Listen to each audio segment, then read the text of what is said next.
Hello everybody, welcome to Hive 2. So today on Hive 2 all I'm going to be doing is checking to see how our honey is coming along. And then we're going to jump over to Hive 3 in this video and we're going to do the same thing. And then I'm going to make another video and we're going to be checking in on Hive 4 to see if we can see, check on our queen cups, see if they're broken open, see if we have a new queen. So be sure to watch both videos today. All right, here we go. Let me get my camera stand or my tripod in place. All right, you guys can see. Gonna go ahead and do some smoke.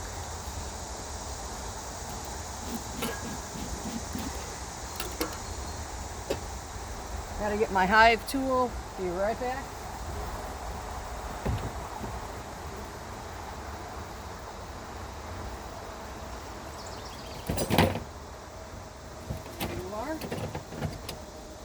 Okay, sorry about that. I gotta get a little more prepared then, don't I? I forgot something. Okay, so we have, let's see what's going on in here. Let's get our little friends smoked just a little bit, prepare them for our arrival. You know guys, there's something really relaxing about the bees. And you know, I'm really surprised because when I first went around the bees, I was really terrified the first time. The first probably 3 times. And then once I realized that I was safe in this suit, I was like, this isn't a big deal and this is kind of fun and exciting and different. So here I am, a beekeeper. My mom said to me the other day, she says, when you were a little girl, if people had told me you were going to be a beekeeper, I would have told them that they were crazy. Well, here I am, a beekeeper. So, let's see. How is the honey coming along? To be honest with you, I probably would have said they were crazy too. Because I've always had a fear of bees, but I've learned that honeybees are way different than other bees. They're not out to get you. Look at that, guys. That's almost ready. So you see how that is capped with wax? When that's capped with wax, that means that the amount of water that is in that honey is less than 20%. And that means that it won't go bad when you jar it up. So then here's the other side. So we have to make sure that our honey has less than 20% water in it. Also, I've been learning a lot about how people are actually, this is why a lot of honey, like if you go to the grocery store, most of the time you're not getting real honey. And that's why some people are confused when they see, ooh, this one's beautiful. It's all ready. Look at that. Well, it's pretty close to ready. We got to cap this side yet. But in the grocery store, when you buy honey, you're not getting real honey all the time. I'm not saying every time.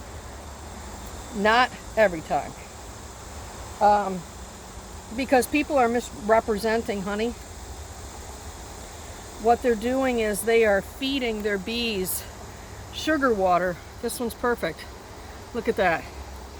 That one is, I'm going to give it another couple days and that one's ready to harvest. So there's one that's done. With the honey, what I was saying, I'm just going to leave this open for a minute and talk to you.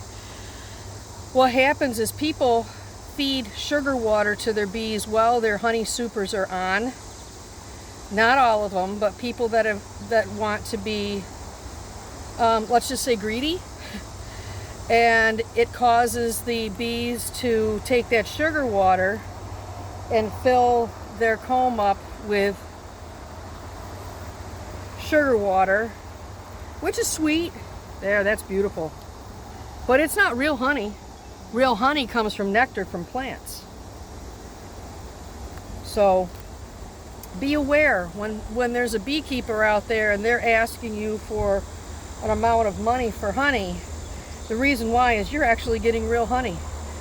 And one way you can find out whether you have real honey or not is you take a glass of water and you drop some of your honey in there. Oh, look at that, it's perfect. And if the honey drops straight to the bottom in a lump and it doesn't like cloud up a little bit on the way down, then you have real honey. If you see some of the quote honey kind of swirling around in the water and breaking down just a little bit, then you know that you're getting sugar water that obviously has gone through a bee, but it's not real honey. So be aware that is out there, and that's why the prices of honey have or the price of what people are representing as honey has gotten so low in the grocery stores, because a lot of it's not real honey. So be aware that beekeepers work hard for what they get, and we wait longer than the people that feed sugar water. So just be aware. But I would say within the week I will have this full super full of honey, and I will be able to get it in jars and sell it. So that is as deep as we're going with Hive 2. We're going to put Hive 2 back together and move on to Hive 3, and I'm going to do the same exact thing. Just take a look at our bees, look at their wings just for a minute here. Make sure that all their wings look good, they can fly well. You can see some of these bees here have their pollen pockets. They're all full of pollen that they brought in. And they're going to take that and go put it inside the cells to support the hive, support the babies, all that nice little brood. Let's see. So that's where we are with that. Now, I was talking about sugar water. You'll see that I have sugar water in some of my hives, but those hives aren't the ones that I'm going to be taking honey from. It's okay to feed the sugar water to the bees when you're letting them store that up for the winter. But if you want to buy it, or you want to take it off out of the supers and you want to sell it to people, you want to be selling them real honey. So that's what I do. So let's go right on to hive number 3. This is one of my huge hives. It's got a lot of bees in it. 2 and 3 have a lot of bees. So we're going to go ahead and give them a little bit of smoke, and we'll see how close they are to giving us some beautiful honey. I'm giving them some smoke now. And I'm going to open this up, take the cover off. All right, I'm going to give them some more smoke here. Now again, this is Hive 3. I think you can see pretty well. I'm going to open this up and we're going to check the super. The super is a smaller box than the brood boxes. The brood boxes are deeper, and the supers are where the bees put the honey. So most of the time you'll have, if you look at the boxes, you'll have 2 boxes that are deep down here at the bottom. There's this one and this one. That's where they make the babies, the brood. And then this one up here, they get stacked really high, and that's where the bees put the honey. They will put some in the first deep box, or the second deep box for themselves to store up for use later. And we as beekeepers do not take that honey.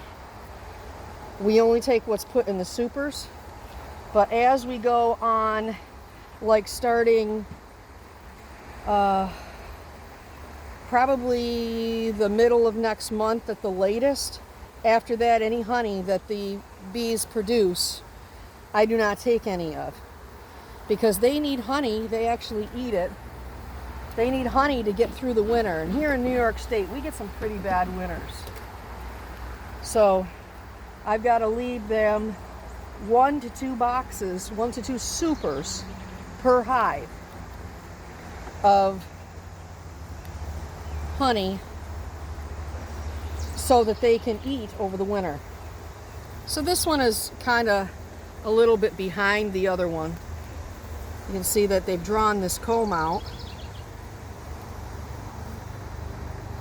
but it's not to the point where, whoops, I'm sticking to it. I'm trying to put my frame on a rack that I've got hung on the deck, and it was sticking to my fingers. Okay, so let's go on here. Ooh, this one's getting heavy. I don't want to tip it too much because will run out if I do, but that's got a lot of nectar in it. But like I was saying, you'll see with my hive number 4 and 1, I do have a feeder on that, because when the bees are actually drawing out their comb, when you put fresh frames in there, you want to go ahead and feed them so that they can draw their comb out faster, so that it helps you to get to this point. But as soon as they've got the frames drawn out, you need to pull that sugar water. But on frame number, or on hive number 1 and number 4, I'm basically just working on building the hive for the winter, because they were smaller hives. These ones were started, let's see, 2 and 3, and also 1, but 1 didn't do well. We had to replace, we're gonna have to make a new queen for that one. But these are looking really good. They're doing some wonky stuff down here, so I'm just pull that off of there. But you'll see that I have feeders on those other hives, but that's only because I'm trying to build them up. So let's see. So you can see we've got quite a bit of honey. Look, I got a visitor. Hey, buddy. I should say little lady, because most of the bees are girls. We have in here also some drones, and drones basically are bigger bees. Only the girl bees, which are the worker bees and the nurse bees, they can sting you, but the drones can't. And the drone is much bigger, and they're very big, matter of fact. And they can't sting, which is very cool. We're doing pretty good here. This one's maybe, I would say, 3 or 4 days behind the other one.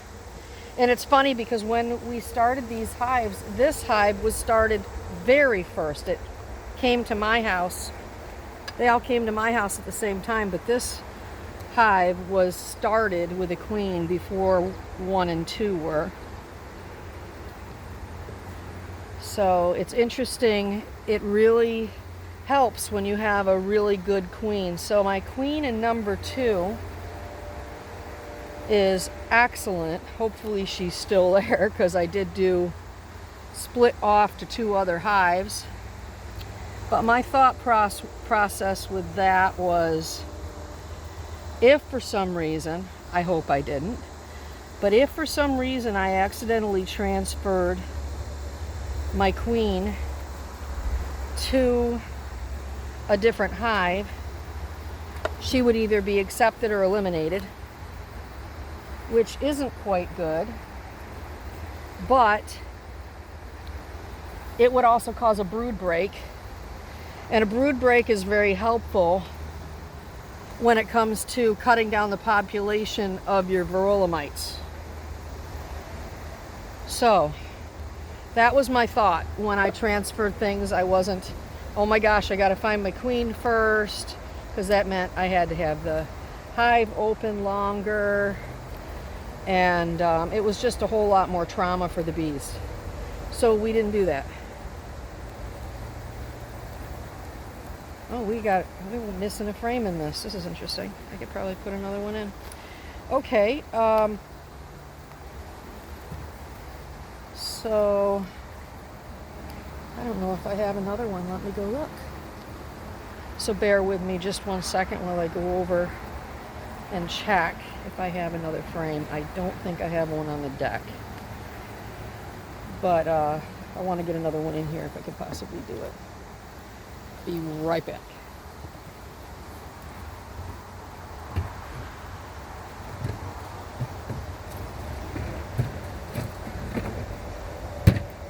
Hey John, would you mind grabbing me a super frame out of the house, please? A super, just the one frame. Thank you so much. Yeah, this helps. I have just one super frame. Not the green one, that's a drone frame. I just need one of the super frames. Not a deep frame. Got it? Okay, so, yeah, the shorter one. So that's where we're at with these. I'm going to hold off on doing anything deeper with these guys. And what I'm going to do is when they're ready to have the honey extracted, I'm going to put a towel over this with what's called Honey Bandit on it. Excellent product. And it will cause the bees to go down into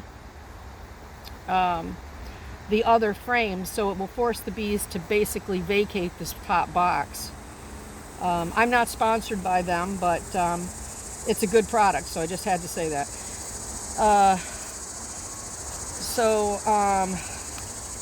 Now another thing is I'm scraping all of this off of here, the propolis and any beeswax. You don't want to leave that around your bee yard, because what will happen is it will draw other bees to your area, and then they'll start robbing from your hives. So they'll go in and take all the honey. All this honey could disappear if I'm not careful about how much stuff like that I put around. Thank you. Okay, delivery. So this is what the frame looks like before they draw it out. You can see that. Let me get it up to the camera here. And then as they draw it out, they look like this. And then they'll take it, and I know this is stuff that most of y'all know, but reiterating a little bit for anybody who's new is a good thing. So everybody else just be patient with me. And then it ends up looking like this, and that's when your honey is ready, and it is less than 20% of water, which is when it's sustainable. So anyway, I'm going to go ahead and put another frame in, and I'm checkerboarding it. So I'm putting one of the other frames that has honey and everything on it back here, and I'm going to take and put it in between so that they will have to pass it and realize it has to be drawn out. Anyway, on to hive 4. See you in a few minutes.